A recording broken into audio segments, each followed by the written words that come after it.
right? Cheers. I love tea. I'll tell you what tea this is. So starting, guys. Welcome back to Diana S channel. Remember I told you I have an intriguing person. Meet her.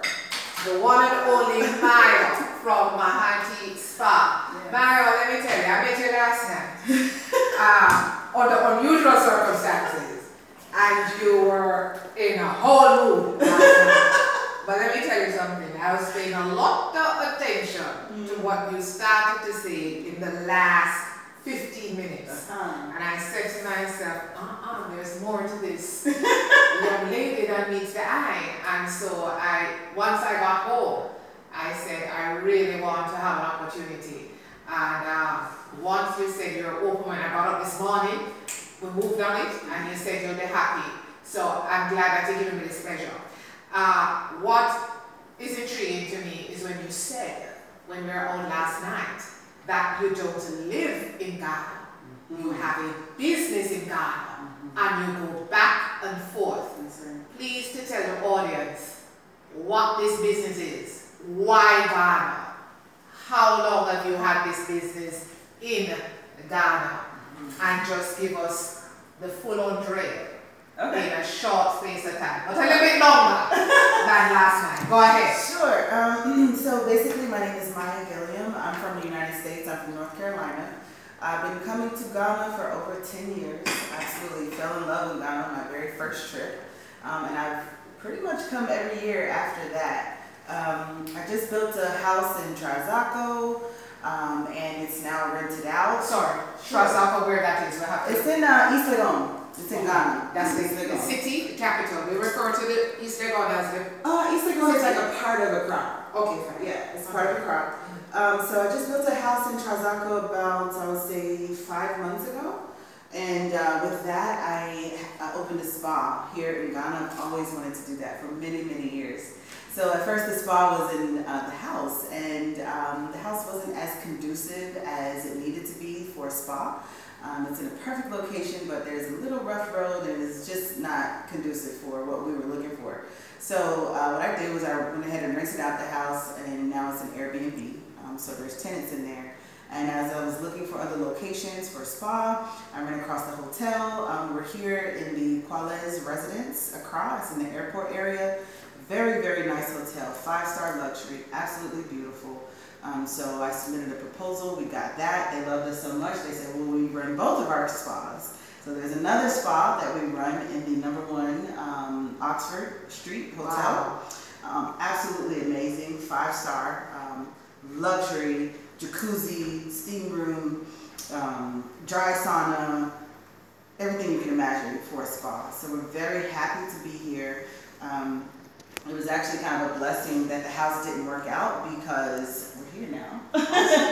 You know, so like she was saying, I do go back and forth, and I do that because I feel like my ancestors built America. So there's no way I'm just gonna leave it, you know, and leave all the money for someone else. I was born there. My ancestors built it for free. So there's, even though I love Ghana and absolutely want to spend as much time as possible here, I will always go back and forth to America because that's my home. It's the home of my recent ancestors, and so is Ghana. What I'm going to take from that, Maya, that we share with the audience is you can do business in Ghana and not live in Ghana. And so to the diaspora and anyone out there, this is a prime example. I would like you to tell me with this spa, how are you able to manage a business like this? Because we know oftentimes when you get into personal care, sometimes, you know, customers, your clients want to see the owner. So how do you reconcile? How long do you stay when you come to Ghana? Sure. So before I came to open a business, I did a lot of research on how to operate a business in Ghana. And one of the things that really stood out to me was to not make your own face the face of the company, and to make the company stand alone. Because in Ghana, people like to go to a place and they like to sit with the owner. They like to talk with the owner. So I make sure that's that... That's Jamaican too, sorry. Really? Okay. Yeah. So I make sure that I put my therapist in the limelight. I put my spa host in the limelight. If you look at our Instagram, you'll see the staff. You'll also see me, but I make a point to highlight everyone else. And when people want to have meetings, I'm like, sure, come by for a meeting. And they ask me if I'm going to be there, and I'll say, no, I won't. But my staff will absolutely help you out because I don't want people to feel like they can't come if I'm not there. I come back here once a month, so I spend 2 weeks here, and I spend 2 weeks at home. Largely because I have a 5-year-old son, so I can't stay away from him longer than 2 weeks. So I go back and forth, you know, and also I have a business in the United States. We do luxury CBD products, so it's very important that I visit both places back and forth, and I love it actually. So your background, tell your audience what your background is. Sure. So I grew up in North Carolina, went to Howard University for school. My major was TV production with a minor in electronic studios, so I also have a web and graphic design firm, which is a very important stream of revenue for me. Also, I have run a spa in the United States for the past 11 years. It's called Auntie Spa, and so we moved the spa here, so it's no longer in the United States, it's now in Ghana, which I love because it's just so much less regulation, less red tape, less bureaucracy here in Ghana when it comes to spa. So I really like that about it. Also, what's your other question? This is unfiltered, you know. Okay. I'm stuck. Anything else? What you were saying, so I don't remember what I said. My background. You don't remember? Well, run it. The background will continue because you just answered quite a bit and you went into spa. So literally what you studied was wellness unrelated. So how did you get into the spa business, wellness business? Yeah, so when I was just running Third Eye Digital, and I found myself always in front of the computer all the time, like just always in front of the computer. And I wanted something that would get me away from the computer, dealing with people. So I went to massage school. Me being a serial entrepreneur, of course, after massage school, I'm definitely going to open a spa. So I did that.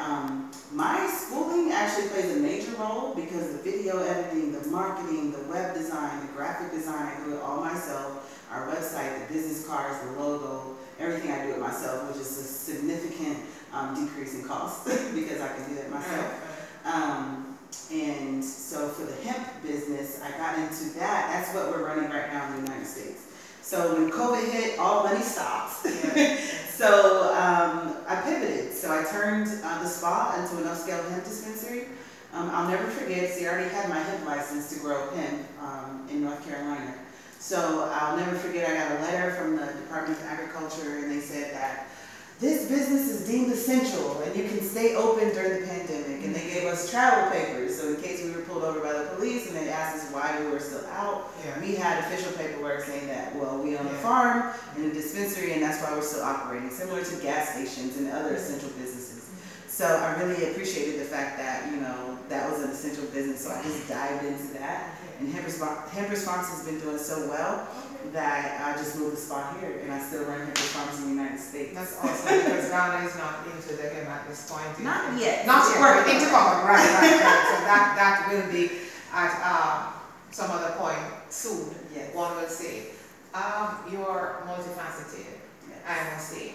As a woman in business, making the decision from the States to Ghana, did you have any connections in Ghana already, i.e. friends or family that, you know, making this move in business, was that easy, or did you just decide to come on your own and develop contacts? Over the past 10 years, I've gained many friends in But Ghana. on your first trip to Ghana? First trip, I didn't know anyone. Okay, so it was like you went a leap of faith. I refer to it as a leap of faith. Okay, Exactly. so clearly within 10 years you would have, I mean, some serious connections. But your first trip, which is what I want to get home to the audience, you know, if you want to come, regardless of who you are, male, female, or what, come. You know, it's the same way you decide to go to another country and you do a little research where to stay. Ghana can also be that option for you.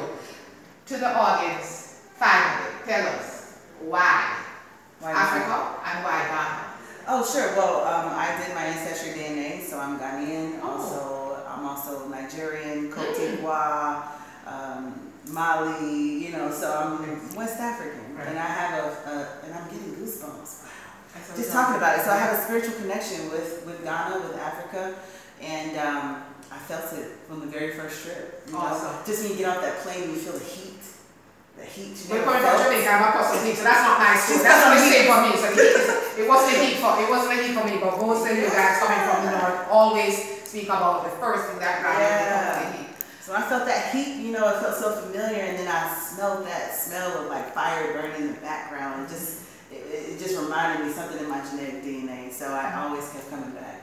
And also, Ghana is a great place to open a business because everyone speaks English for the most part, so you can navigate a lot easier than you can in other countries like Francophone countries. So it's a great place to start in Africa, especially if you've never been to Africa before. I suggest Ghana be one of the places that you start. Last and final word with you to the audience, for that person that is saying, can I really come to Africa? Can I really get to Ghana?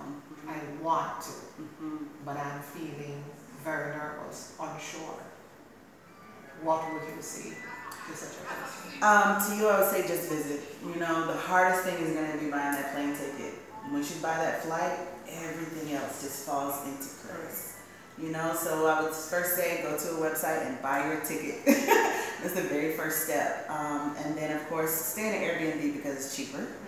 When you get here, everybody is so friendly.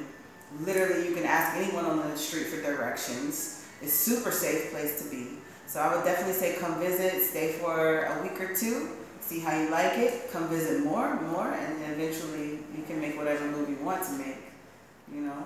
So it's doable. It's definitely doable, so don't be afraid, it's doable. Thank you so much, man. Yeah. This is a gem, a treat for me. Let's close out by cheers. He's amazing. Cheers, cheers, cheers, cheers. Guys, thanks for tuning in. Remember, please subscribe, share, and like the channel. And if you have any questions for me, just drop it down in the comment section, and I'll do my level best to get back to you. Until the next time, God bless.